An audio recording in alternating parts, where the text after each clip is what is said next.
All right, we're at the end of chapter 6, and I thought it would be a great idea to do one of each type of the problems that we've seen in this chapter. So fasten your seatbelts. Here we go. I'm going to zip through a bunch of problems. Here we go. First one, we did spend a lot of time talking about solving equations, and the first way we solved was through factoring, all right? And so the deal about solving by factoring is that it has to be equal to 0. So what we're going to do is we're going to expand the two binomials and get x squared minus x minus 6. We're also going to bring the 6 over from the right side. We get x squared minus x minus 12 equals 0. Super easy to factor, x minus 4x plus 3. The answers are, of course, 4 and negative 3. Okay, the next one is solved by completing the square. It also, in order to do completing the square, we have to equal it to 0. The other thing is that it does not work when the x squared has a coefficient. So step 1 is going to be to factor out that coefficient, the 2, out of the x squared and the negative 8x. And so that's what we get. We're going to go ahead and put a blank there, move the negative 3 to the other side, ask ourselves what is it that completes the square on 4, negative 4, and the answer is 4, but be very careful that we didn't add just a 4 here, we added an 8. So we get 2, and then the binomial is x minus 2 squared is equal to 5. All right. Divide by 5, we get x minus 2 squared equal to 5 halves. Square root of both sides gets us x minus 2, equals plus or minus root 5 halves. All right. Final answer, x equals 2 plus or minus root 5 halves. Okay, great. Next, solving, we do the quadratic formula. And so we need to identify A, B, and C here, and then just simply plug it into the quadratic formula.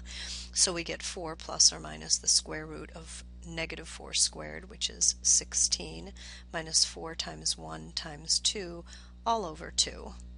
Next step is to go ahead and clean up what's underneath the square root, and so 16 minus 8 is 8 all over 2. Okay, at this point we should be good at simplifying radicals, so we're going to rewrite this as plus 4 plus or minus 2 root 2 over 2, and we're also supposed to be really good at simplifying fractions, and so final answer is 2 plus or minus root 2. Okay, good. How are you doing? Hanging in there? Charlie, are you paying attention? I hope so. Okay, here we go.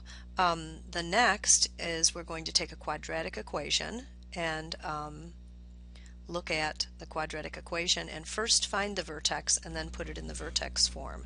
So if the question is just to find the vertex, we're going to remember that the x value of the vertex is always negative b over 2a.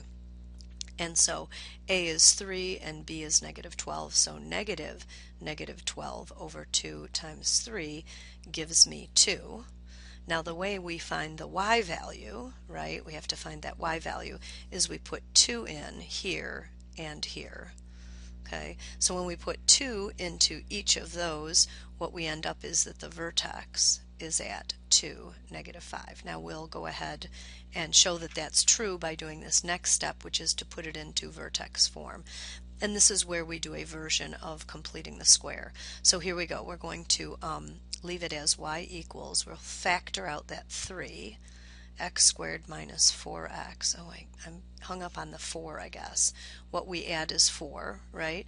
When we change to vertex form, we don't bring that constant to the other side, and so we put the plus 7 on the outside of the parentheses, and then we ask ourselves, what was it that we added?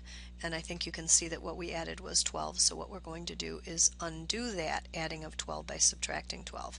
So vertex form is 3x minus 2, let's get rid of that, squared minus 5. Okay, and that matches with the vertex we found. Okay, we are flying. Here we go. Sometimes we're given a quadratic and we're asked to find the x-intercepts or to solve. They mean the same thing. easiest, fastest way is to factor. So those of you who are really good at factoring are going to jump right into this and say, oh, this is the guess and check method that we love, 3x and x.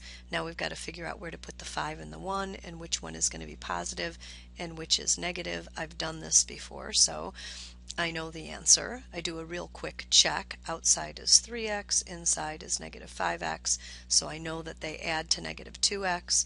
Set them equal to 0, so my solutions, or my x-intercepts, the places that this parabola will cross the x-axis, are at negative 1 and 5/3. Sometimes we're asked only to tell how many solutions there are. Okay? How many solutions means use the discriminant test. And just as a review, the discriminant is b squared minus 4ac, and we're looking for whether it's greater than 0, less than 0, or equal to 0. So here's a, b, and c. So b squared minus 4ac is 9 minus 4 times 5 times 1, which turns out to be negative 11, and because that's less than 0, the answer is no real solutions. All right, good.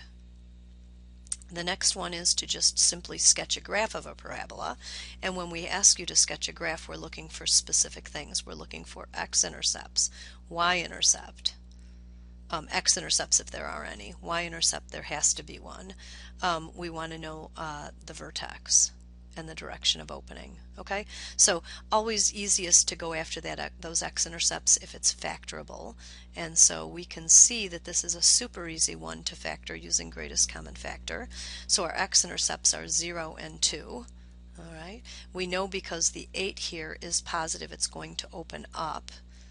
So we know that the shape is going to look like that. That's 0, 0, that's 2, 0. Okay, the vertex is always the midpoint of those, so the middle of 0 and 2 is 1, and then to find the y value of the vertex we simply plug in 1 here and here and we get negative 8. Okay, and so that's a complete sketch, right, of the parabola that's given.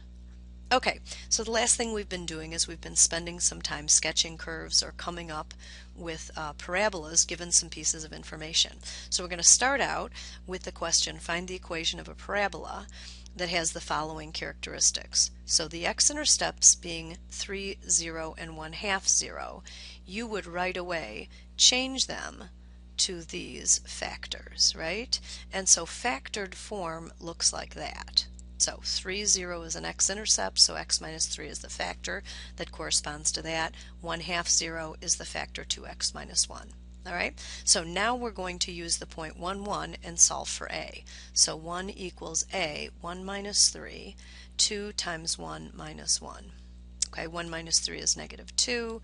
This is 1, and so 1 equals negative 2a, so a equals negative 1/2.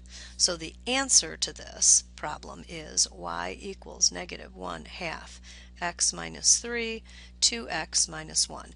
And that is a perfectly acceptable answer if they've just asked you to find the parabola. If they tell you it has to be standard form, then you have to multiply it out. Okay, excellent. The next one, they tell us the vertex, so we would immediately go to vertex form, right?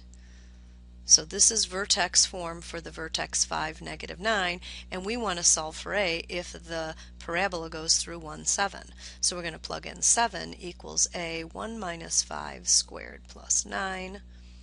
And so 7 equals 4 squared 16, so 16a, ooh, I made a mistake there. Oof, I'm so glad I caught that. So because this is a negative 9, we have the minus 9 there too. Okay, and so then what I get is 16a equals 16. A turns out to be 1, so this is the equation of the parabola with those characteristics. Okay, how am I doing for time? Ooh, this is a long one. Okay, so here's what I'm going to do on this last one, is that I'm going to ask you to do this. I'm giving you 3 points, and this is the one where we have the 3 systems, y equals ax squared plus bx plus c, and plug in the points one at a time and solve for a, b, and c. And here's a hint. For the first time, this hasn't happened, a is actually a fraction. So don't be freaked out. It's a nice fraction. In fact, let me go ahead and tell you a is -1/2. And that'll help you out. So when you solve for a, if you don't get -1/2, you need to go back and see what mistakes you made. Okay, excellent. Thanks for watching, and I'll see you in class.